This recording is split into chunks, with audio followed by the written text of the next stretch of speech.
so today I'm going to start with the basics. I'm assuming you have one of these. I'm going to assume you don't know anything about it. So we'll start from the beginning. First of all, this is a guitar.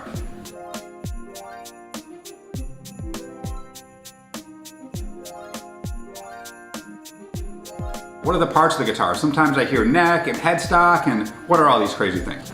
This is the body, and on this body you have different parts of it. This is the sound hole because it's a hole that sound comes out of. This is the top, this is the sides, and this, what do you guess? The back. This is the bridge, this is the neck, this is the fretboard. These little metal thingies on here, these are called frets, or fret wires specifically, but you can just call them frets. These little dots on the fretboard, they're called fret markers. This is the head.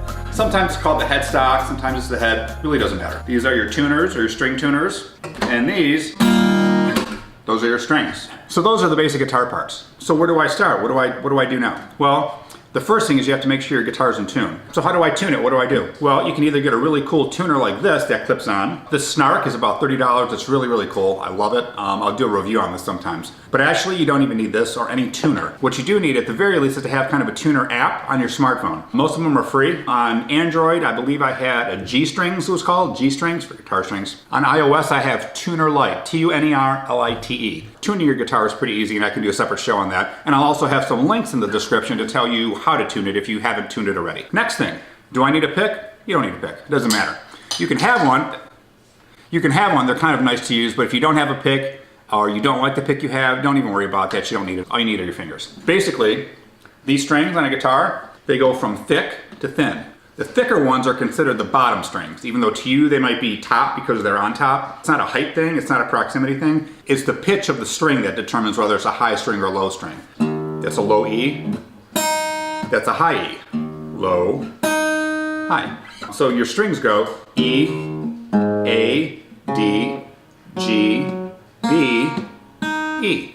One of the first things guitar players do when they don't really know what to play, they'll strum everything open like this. And it sounds terrible, terrible. For standard tuning on a guitar, guitars don't typically sound very good when you play them open like that because it's not a very good sounding chord. It doesn't make up anything. It's a bunch of random strings that are tuned a certain way to make other chords easy to play on them, but when you strum it open without fretting anything,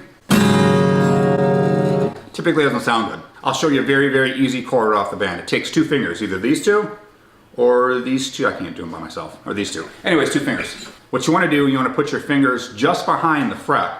This is the second fret, so you put your fingers a little behind that fret. So for this one, I'm going to play it with these middle two fingers. That's a Dane Cook thing, isn't it? E string is open, A string is fretted on the second fret, the D string is fretted on the second fret, right behind there. Here's your E minor chord. Pretty easy. Don't press your fingers down any harder than you need to sound out the notes. Some people spend too much time making sure that their hands are tight on there. You don't need to have them any more tighter than you need to get the sound out. Same with the right hand, whether you're picking with a pick or whether you're strumming with your thumb, flicking it with your finger. It doesn't really matter right now, but however you hit the strings, you shouldn't press those any harder than you need to just get the sound out. Fret it, strum it all the way down with your thumb. Nice and even. Stop it.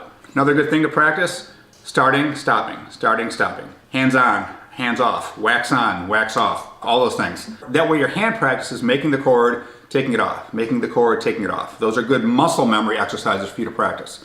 So, for today, strum, then take your fret hand off and take this right hand and put it over the strings to kill the sound. Strum.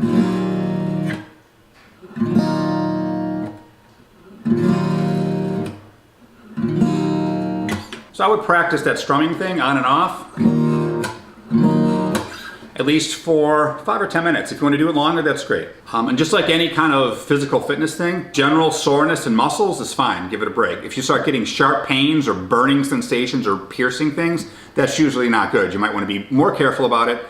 Maybe talk to your doctor or something if you have some hand problems. If you want to keep going with that today, you want to get a little more detailed, take that E minor chord and take your thumb and just hit every string separately. Make sure they all sound out good. Now come back down.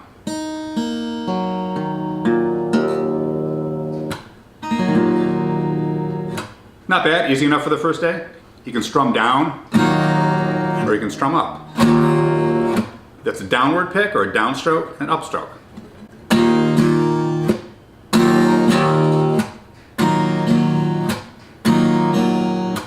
So you can practice that. Down, up, stop. Down, up, stop. Kind of like this.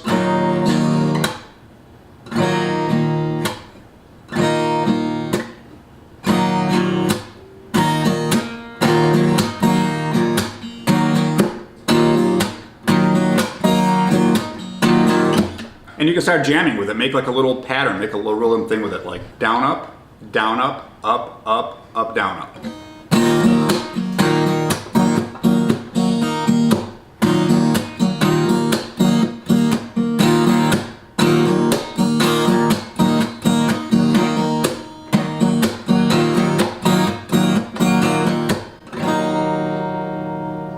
So those are the very basics of your first day with a guitar, or maybe your first day coming back to guitar and you want to restart again. Anyways, so we covered guitar parts, basics of what a chord are, basic of an E minor chord, and a few different basic strumming things. So super basic day to day, but that was the point of this. Hopefully you got something out of this. If you did, if you think anything else that you can add that I can add to in the future, please let me know in the comments. Give me a like, subscribe if you want. I'm going to have a lot more videos of these coming up in the future, as well as more gear reviews and tech reviews and guitar gear reviews and camera gear reviews and all kinds of fun stuff coming up. So make sure you subscribe. Thanks for listening in and stay tuned, and I will see you tomorrow.